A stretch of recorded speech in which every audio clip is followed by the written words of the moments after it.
नमस्कार, फौजी lecturer YouTube channel पर आपका स्वागत है। आज हम बात करेंगे मॉडल ऑनलाइन ट्रांसफर पॉलिसी की। सभी विभागों से सुझाव मांगे हैं। सुझाव भेजने की जो लास्ट डेट है वो 28 फरवरी है। एक ईमेल एड्रेस दिया है, उसके माध्यम से भी आप भेज सकते हैं और दस्ती से भी भेज सकते हैं। मॉडल ऑनलाइन ट्रांसफर पॉलिसी 2025 ये सभी विभागों के लिए एक कॉमन पॉलिसी बनाई गई है। इस पॉलिसी का ड्राफ्ट बनाकर सभी विभागों के हेड के पास भेजा गया है। जिस पत्र के द्वारा भेजा गया पहले वो पत्र देख लीजिए। यहाँ टॉप में देखिए, Haryana government human resources department यानी कि मानव संसाधन मंत्रालय उसकी तरफ से भेजा गया है और 17 फरवरी 2025 को भेजा गया था। हरियाणा सरकार के सभी एडमिनिस्ट्रेटिव सेक्रेटरीज और सभी डिपार्टमेंट के हेड के पास ये भेजा गया है। इसके विषय में लिखा है कि सुजेशन मांगे गए हैं मॉडल ऑनलाइन ट्रांसफर पॉलिसी के लिए। आगे इसमें लिखा है कि हरियाणा गवर्नमेंट में कार्यरत जितने कर्मचारी हैं सभी कैडर के उनकी फेयर और ट्रांसपेरेंट ट्रांसफर करने के लिए ये पॉलिसी का ड्राफ्ट भेजा गया है और सभी से सुझाव मांगे गए हैं। Administrative secretaries, head of the departments या एम्प्लॉयज ऑफ डिपार्टमेंट यानी कि कोई एम्प्लॉय भी अपना सुझाव भेज सकता है या एम्प्लॉयज के जो संगठन है वो भी सुझाव भेज सकते हैं। इसमें एक फॉर्मेट दिया है, उस फॉर्मेट में सुझाव भेजना है। यहाँ नीचे एक ईमेल एड्रेस दिया है जर्नल सर्विसेज 0001@gmail.com। इस पर भेजना है। स्पेशल मैसेंजर के माध्यम से ही भेज सकते हैं और ये भेजना कब तक है? 28 फरवरी से पहले या 28 फरवरी तक। ऑनलाइन ट्रांसफर पॉलिसी का यह ड्राफ्ट सभी विभागों के लिए बनाया गया है, लेकिन इसमें हमें यह नहीं समझ में आया कि हर विभाग की जो परिस्थितियां वो अलग अलग होती हैं। सभी विभागों को एक पॉलिसी के तहत कैसे ट्रांसफर किया जा सकता है ये समझ से बाहर है। क्योंकि जैसे टीचर्स हैं उनकी ज्यादातर वैकेंसी गाँव में होती है। कुछ ऐसे डिपार्टमेंट हैं जिसकी वैकेंसी सिर्फ डिस्ट्रिक्ट हेडक्वार्टर पर होती है, जैसे सरकारी वकील जिसको हम बोलते हैं, डिस्ट्रिक्ट अटॉर्नी या assistant district attorney. Cooperative societies department है, उसमें इंस्पेक्टर होते हैं। इंस्पेक्टर की जो पोस्टिंग होती है वो होम डिस्ट्रिक्ट में नहीं हो सकती और कोऑपरेटिव सोसाइटीज में जो सब इंस्पेक्टर होते हैं उनकी जो पोस्टिंग है वो होम तहसील में नहीं हो सकती। जबकि टीचर्स के मामले में ऐसा नहीं होता है और शायद पुलिस विभाग में भी ऐसा है कि होम डिस्ट्रिक्ट में उनकी पोस्टिंग नहीं होती है। लेकिन फिर भी सबके लिए एक कॉमन ड्राफ्ट बना दिया है। ये कैसे काम करेगा वो अभी समझ से बाहर है। अलग अलग डिपार्टमेंट से जब सुझाव जाएंगे उसके बाद क्या होता है फिर पता चलेगा। फाइनल जो पॉलिसी आएगी उससे स्पष्ट होगा कि कैसे ट्रांसफर होंगे।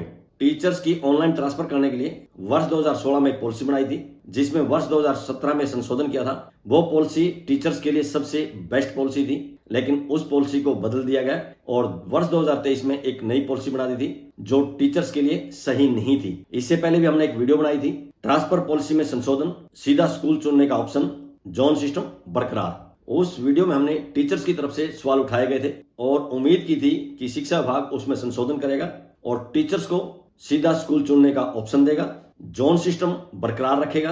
क्योंकि 2016 संशोधित 2017 में जोन सिस्टम है। जोन सिस्टम 1 से 7 तक है। जोन 1, 2, 3 और 4 में अगर किसी टीचर्स के 5 साल पूरे हो जाते हैं फिर नेक्स्ट ड्राइव में उस टीचर्स के लिए वो 1, 2, 3 और 4 जोन के स्कूल नहीं खुलेंगे, जिस कारण से जो 6 और 7 जोन के जो टीचर्स हैं जो दूर दराज के इलाकों में हैं उनको 1, 2, 3 और 4 जोन के स्कूल में आने का मौका मिल जाता। लेकिन वर्ष 2023 में जो पॉलिसी बनाई है उसमें जोन सिस्टम खत्म कर दिए हैं, जिस कारण से वर्ष 2023 की पॉलिसी लागू होने से ज्यादातर मेल टीचर के साथ अन्याय होना स्वाभाविक था। इसलिए हमने हरियाणा के मुख्यमंत्री को पत्र लिखा है, शिक्षा विभाग को भी पत्र लिखे हैं। उस बारे में भी हमने एक वीडियो बनाई थी, टीचर्स ट्रांसफर पॉलिसी 2023, पॉलिसी में संशोधन बारे सीएम और डीएससी को लिखे पत्र, न्याय की उम्मीद। अगर ये दोनों वीडियो देखना चाहें, इन दोनों वीडियो का लिंक नीचे डिस्क्रिप्शन में डाल दिया है। लिंक को क्लिक करके आप ये दोनों वीडियो देख सकते हैं। अभी हम बात करते हैं जो नई पॉलिसी बनाई है वर्ष 2025 में, जो सभी विभाग के लिए है, जिसको मॉडल ऑनलाइन ट्रांसफर पॉलिसी का नाम दिया गया है। अभी सिर्फ ड्राफ्ट तैयार है, सभी से सुझाव मांगे हैं। किसी संगठन ने सुझाव भेजा है या नहीं भेजा है वो हमारे पास जानकारी नहीं है।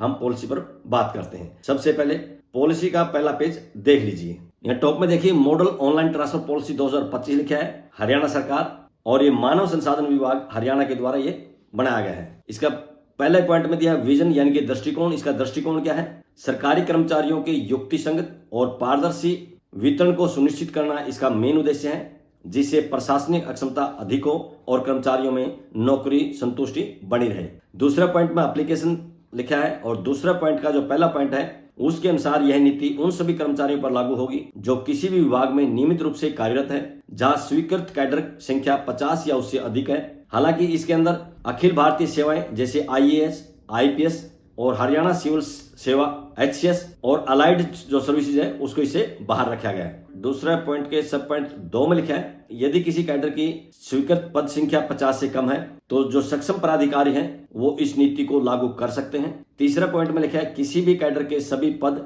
मुख्यालय पदों सहित इस नीति के अंतर्गत स्थानांतरण अभियान में शामिल किए जाएंगे। और उससे अगले पॉइंट में लिखा है, नीति की जो अधिसूचना है वो 15 दिन के भीतर प्रत्येक विभाग को कैडर सूची प्रकाशित करनी होगी, जिसमें निर्धारित कार्यकाल, न्यूनतम कार्यकाल और इकाई का उल्लेख होगा। आगे इस पॉलिसी के पॉइंट नंबर 3 में परिभाषाएं दी हैं। परिभाषाओं का मतलब है आगे पॉलिसी में जो शब्द आएंगे उन शब्दों का मतलब क्या है वो इसमें डिफाइन किया गया है। अगले पेज पर प्रोटेक्टेड एम्प्लॉय के बारे में लिखा है, यानी कि जिनको प्रोटेक्शन दिया गया है। उसके पहले पॉइंट में लिखा है, किसी की 12 महीने से कम अगर सर्विस बची है उसको प्रोटेक्ट किया जाएगा। उससे अगले पॉइंट में लिखा है, गंभीर बीमारी यानी कि कैंसर, डायलिसिस, हृदय, शल्य चिकित्सा, अंग प्रत्यारोपण वगैरह का कोई इलाज चल रहा है उसकी जो पोस्टिंग है प्रोटेक्टेड की जाएगी।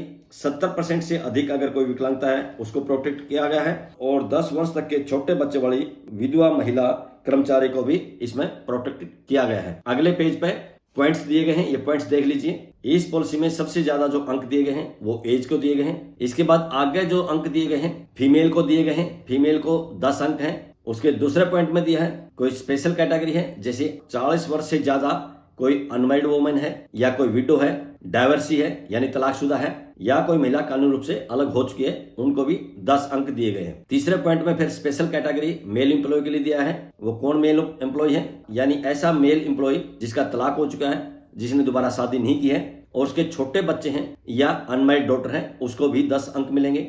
अगले पॉइंट में कपल केस के लिए दिया है। ये कपल केस का मामला थोड़ा हटके है। इसमें कपल केस के जो अंक दिए हैं ये उन्हीं को मिलेंगे अगर हस्बैंड और वाइफ अलग अलग डिस्ट्रिक्ट में पोस्टिंग है, ये उसके लिए दिया गया है। कपल केस के 5 अंक दिए गए हैं। 5वें पॉइंट में अगर किसी का स्पाउस मिलिट्री में है या पैरामिलिट्री फोर्सेज में है उसके लिए भी 10 अंक दिए गए हैं। 6ठे पॉइंट में डिसेबल्ड के लिए दिए गए हैं, वो भी 10 पॉइंट दिए गए हैं, सेल्फ का भी, स्पाउस का भी, और अनमैरिड अगर सन है या डॉटर है उसके लिए भी ये 10 पॉइंट दिए गए हैं। 7वें पॉइंट में दिए हैं जिसकी 100% डिसेबिलिटी है उसको भी 10 अंक दिए गए हैं, और डिफरेंटली एबल्ड जो पर्सन है उसको 20 अंक दिए गए हैं। पॉलिसी के 5वें पॉइंट में ट्रांसफर का तरीका बताया गया है। इसमें बताया गया है कि जो ट्रांसफर होगी वो HRMS पोर्टल के माध्यम से की जाएगी। ट्रांसफर का जो अभियान चलेगा उसकी समय सीमा पहले से तय कर दी जाएगी। इसके अगले पॉइंट में बताया है कि कर्मचारियों का डाटा का पहले सत्यापन किया जाएगा, कर्मचारियों की मेरिट स्कोर और कार्यकाल उसका विवरण प्रकाशित किया जाएगा। इसके बाद कर्मचारी को OTP आधारित प्रणाली के माध्यम से सत्यापित करना होगा। 5वें पॉइंट के सब पॉइंट के तीसरे पॉइंट में दिया है जो स्वैच्छिक भागीदारी है यानी कि जो वॉलंटियर है उनको मौका दिया जाएगा। इसके बाद न्यूनतम कार्यकाल पूरा करने वाले कर्मचारी अपनी इच्छा से स्थानांतरण में आवेदन कर सकते हैं। न्यूनतम कार्यकाल कितना है पॉलिसी में अभी नहीं बताया गया है। अगले पॉइंट में बताया गया है समायोजन की प्रक्रिया जारी की जाएगी। ट्रांसफर ड्राइव चलाने से पहले समायोजन प्रक्रिया की जाएगी। उसके बाद प्रशासनिक आवश्यकताओं के अनुसार कर्मचारियों का पुनः से वितरण किया जाएगा, पसंद के चॉइस बनवाई जाएगी। फिर जो एलिजिबल कर्मचारी हैं उनको इकाइयों की प्राथमिकता दर्ज के आधार पर मिलेगी। यूनिट अलोकेशन होगा शिक्षा विभाग में, जिसको स्टेशन अलॉटमेंट कहते हैं यानी कि स्कूल अलॉटमेंट कहते हैं, और मेरिट के आधार पर ये यूनिट अलोकेशन की जाएगी। इसमें आगे दिया है यदि 2 कर्मचारियों के अंक समान है तो उसमें डिफरेंस करने के लिए आयु में वरिष्ठता यानी कि जो उम्र में बड़ा है उसको पहले लिया जाएगा। दूसरे पॉइंट में अगर कोई महिला कर्मचारी है उसको प्राथमिकता दी जाएगी, और तीसरे के अनुसार अल्फाबेटिकली जिसका नाम पहले आएगा उसको प्राथमिकता दी जाएगी। इसके अगले पॉइंट में दिया है ट्रांसफर ऑर्डर जनरेट किए जाएंगे। ट्रांसफर ऑर्डर जारी होने के 10 दिन के भीतर लागू करना है, और आगे लिखा है ट्रांसफर न मानने वाले कर्मचारी का वेतन रोक दिया जाएगा। इसके अगले पॉइंट में दिया है शिकायत का निवारण यानी कि ग्रीवेंसेस रिड्रेसल के बारे में दिया है, यानी ट्रांसफर आदेश जारी होने के 15 दिन के भीतर जो एम्प्लॉय है वो ऑनलाइन पोर्टल पर अपनी शिकायत दर्ज कराएगा, और इसके बाद अन्य प्रोविजन दिए गए हैं जिसको हम प्रावधान कहते हैं। इसमें है विशेष परिस्थितियों में अगर नई विवाहिता कोई या विधवा है या कोई तलाकशुदा है, ऐसे कर्मचारी को एक बार विशेष प्राथमिकता दी जा सकती है। असाधारण परिस्थितियों में मुख्यमंत्री की मंजूरी से ट्रांसफर नीति में छूट देके ट्रांसफर किया जा सकता है। जो ट्रांसफर अभियान है वो वर्ष में एक बार किया जाएगा, लेकिन अगर प्रमोशन होते हैं या प्रशासनिक जरूरत होती है ट्रांसफर जो है कभी भी किया जा सकता है। कर्मचारियों को राज्य में कहीं भी ट्रांसफर किया जा सकता है, HRMS में डाटा अपडेट रखना प्रत्येक जो कर्मचारी है उसकी जिम्मेदारी होगी। हर विभाग का एक नोडल अधिकारी नियुक्त करेगा जो नीति को लागू करने में सहायता करेगा। किसी भी संशोधन के लिए मुख्यमंत्री या मानव संसाधन विभाग की स्वीकृति अवश्य होगी। पॉलिसी के 7वें पॉइंट में लिखा है सिफारिश पर रोक है, यानी अगर कोई सिफारिश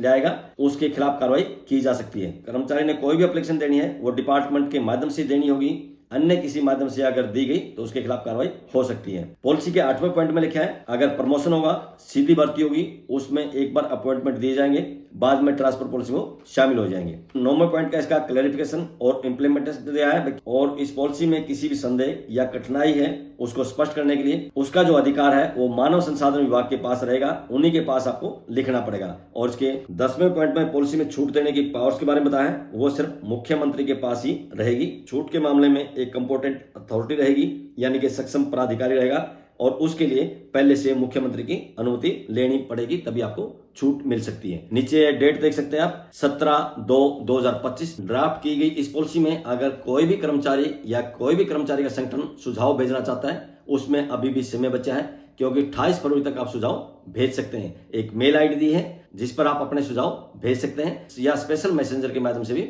अपने सुझाव भेज सकते हैं। ये आने वाला समय ही बताएगा कि किस किस कर्मचारी संगठन ने सुझाव भेजे हैं, क्या क्या सुझाव भेजे हैं, विभाग की तरफ से क्या गया है और ये जो पॉलिसी लागू होगी वो कितनी अच्छी तरह से लागू होगी या इससे कर्मचारियों की कठिनाई बढ़ेगी या कम होगी, ये आने वाला समय ही बताएगा।